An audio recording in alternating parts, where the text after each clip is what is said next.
was really challenging.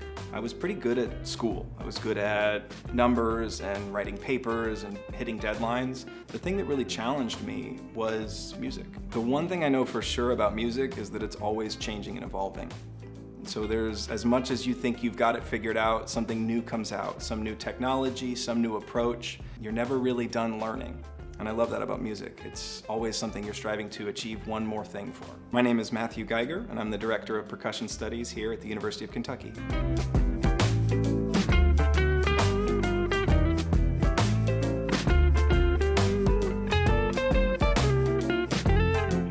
So I started music education back when I was an undergrad at the University of Kentucky. I studied music performance. I also have an undergrad in mathematics and a minor in Spanish that I did at the same time. I came from a high school in Indianapolis, Indiana, where we focused on marching percussion heavily. We did a big marching band show every year, and I was really interested in music that way. But then I started studying with an orchestral player as well as my private lessons teacher in marching percussion, and they really pushed me to pursue music as a passion and a potential career.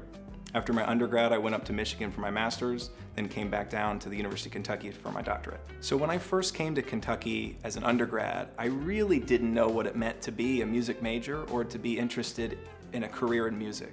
I remember in that interview audition process, I told the teacher at the time, I don't know what I want to do in music, I just want it to be a part of my life.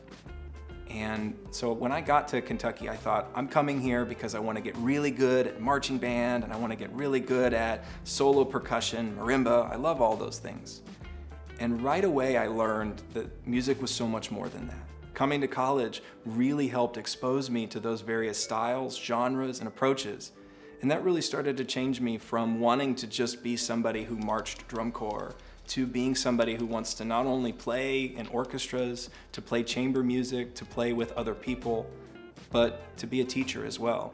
I think if I would go back in time, developing better practice habits in terms of being more consistent and trying to get into a practice room more often at the same time, or at least trying to be more consistent day to day. I think I've learned now, especially as a teacher, that students who practice 7 hours, 1 hour a day, accomplish way more over a week than a student who practices 7 hours the day right before.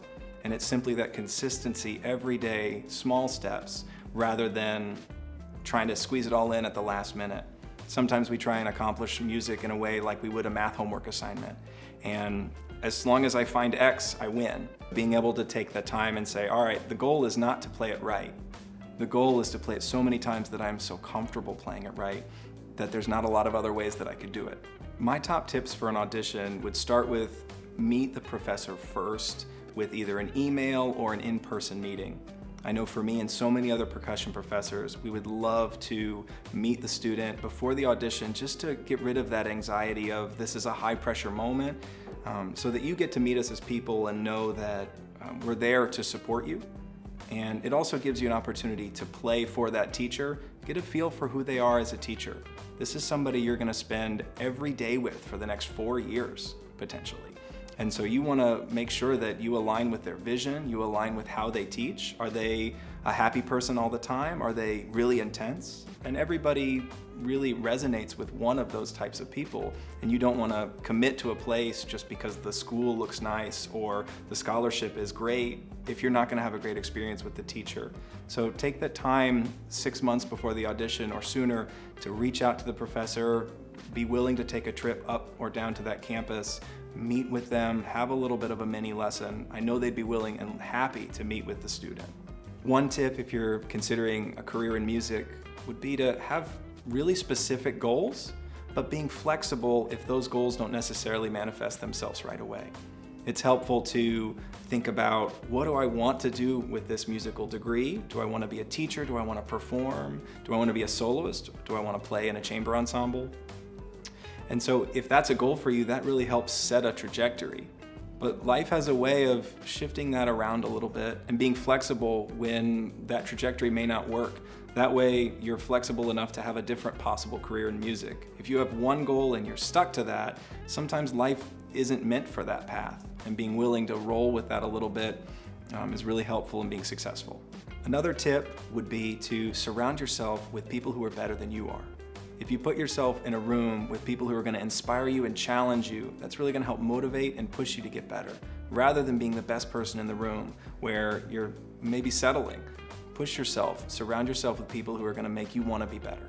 I think a good way to use that tip would be to try and put yourself in an honors ensemble. Try and find a place where you can play with other musicians who are equally motivated for you. A good example might be to go to a drum corps audition, or to check out an honors wind band or an honors orchestra opportunity. For example, here in Lexington, we have the CKYO, which is a youth orchestra that allows for students who are all really interested in pushing themselves. And so finding opportunities like that in your area where you're not just with the same people every day. So if you're a high schooler doing that, pursuing opportunities like that. Summer festivals and camps where you can surround yourself with people not just in Kentucky but surrounding areas. It's a great opportunity to really see what else is out there and see ways to learn new things that don't exist in your current area. One thing that I often tell my students is to say yes to as many things as you can without overcommitting yourself.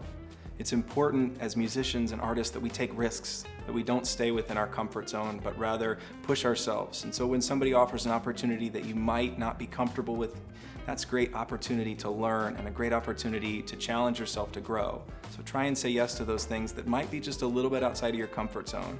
That will really push you to get better.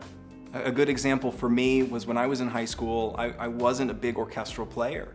When I had an opportunity to play in the orchestra at our high school, they said, "Matthew, do you want to do this?" And at first it was, no, this isn't marching band, this isn't something I'm comfortable with.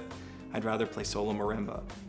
But saying yes to that pushed me to learn how to play snare drum a little bit better in that example. Saying yes to that pushed me to listen to more music that I hadn't listened to before when I was 14 or 15.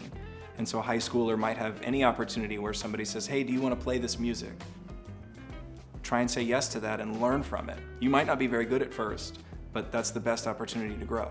Some really specific advice I would give a student who's interested in studying music, potentially beyond high school, would be to find a private lesson teacher who's willing to work with you and connect with some of those professors. Being able to have regular feedback from a teacher is essential and a great way for a student who's interested in learning more about music to push themselves. Something that you can do, again, if you don't have access to an instructor, would be to potentially reach out to some of these college professors who are so willing to interact and say, "Hey, would you mind providing some feedback? I can't travel every week to your school, but would you be willing to watch my all-state video as I'm preparing and provide some feedback on some ways that I could get better?" Another great thing that you can do while you're recording is record yourself and watch back. That's a great way to create a feedback loop for yourself. What do you see as errors? What do you see are ways that you're doing great things? What do you see as things that you can improve upon? You don't necessarily need a teacher every day to provide that instant access to resource and feedback.